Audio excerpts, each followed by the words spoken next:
This is Eddie Hearn, Matchroom Boxing. You are watching Sporting Icons. You don't need to be anywhere else.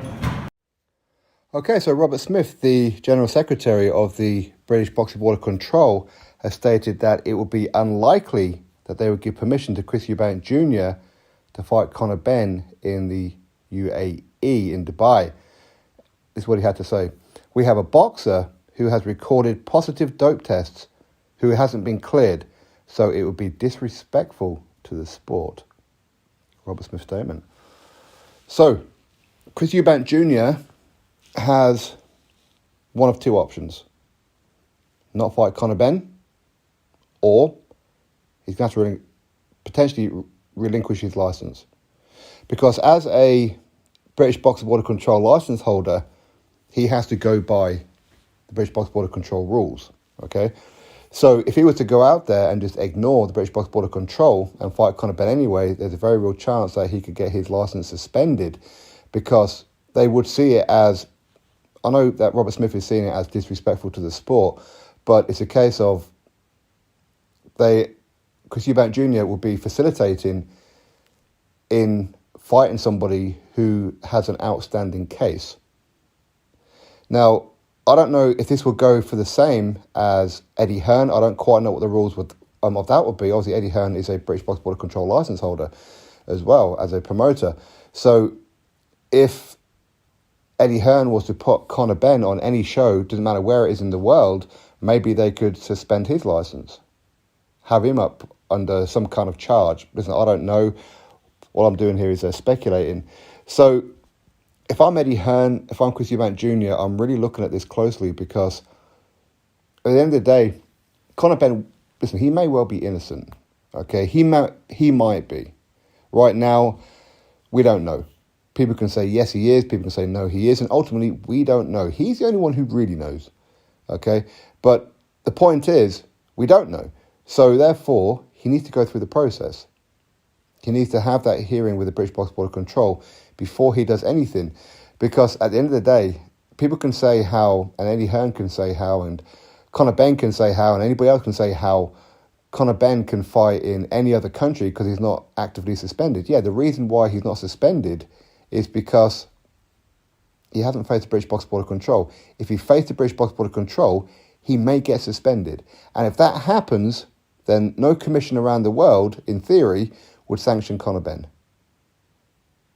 So for many people, that's the reason why he's not going to face the British Boxing Board of Control in case he gets suspended. Because although he could be suspended in this country, other commissions will look at it and go, but you're suspended in your own country.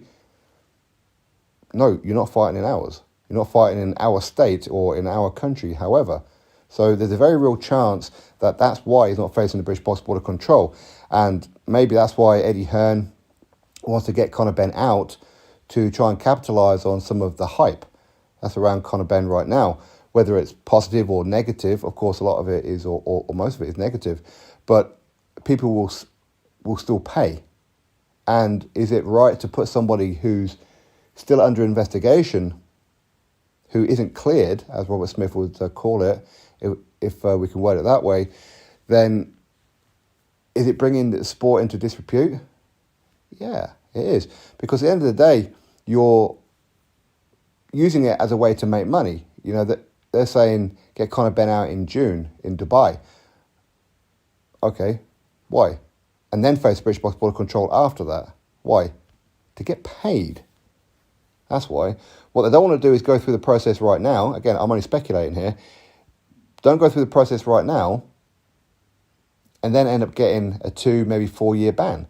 Because for this particular substance, I had a quick look on UCAD, and if I read it correctly, they gave an example of, say, rugby players. If they had this particular substance in their system, then that's a 4-year ban. That would pretty much kill the career of Conor Benn. And Eddie Hearn, listen, he's very desperate to make Conor Benn a pay-per-view superstar. He is. So give him this pay-per-view slot. Get paid now. Let's make some money. That's what it appears. And that's damaging for Eddie Hearn's reputation, for the brand of Matchroom. It is. And that's only going to annoy the British Boxing Board of Control that little bit more. But anyway, it's going to be interesting to see what it is that Chris Eubank Jr. does. Is he just going to go, you know what, screw your license, rip it up and bin it? Maybe. Maybe. He could do that.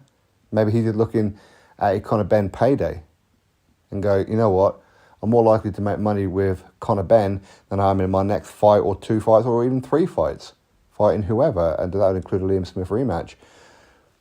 Why not? I mean, how many fights do I have left? How much longer do I want to box for? I may as well get this payday, say, well, there you go, there's your licence, bin it off. But I am interested to see what would happen with Eddie Hearn, though. I'm not saying something should happen with Eddie Hearn, just to clarify. I'm just saying I wonder what it is that they may sanction on him. If they sanction him, we don't know. But anyway, that is the latest. The British Box Board of Control appears to be blocking that fight, or at least as much as they can do. Drop your thoughts below, click thumbs up, subscribe. Catch you next video.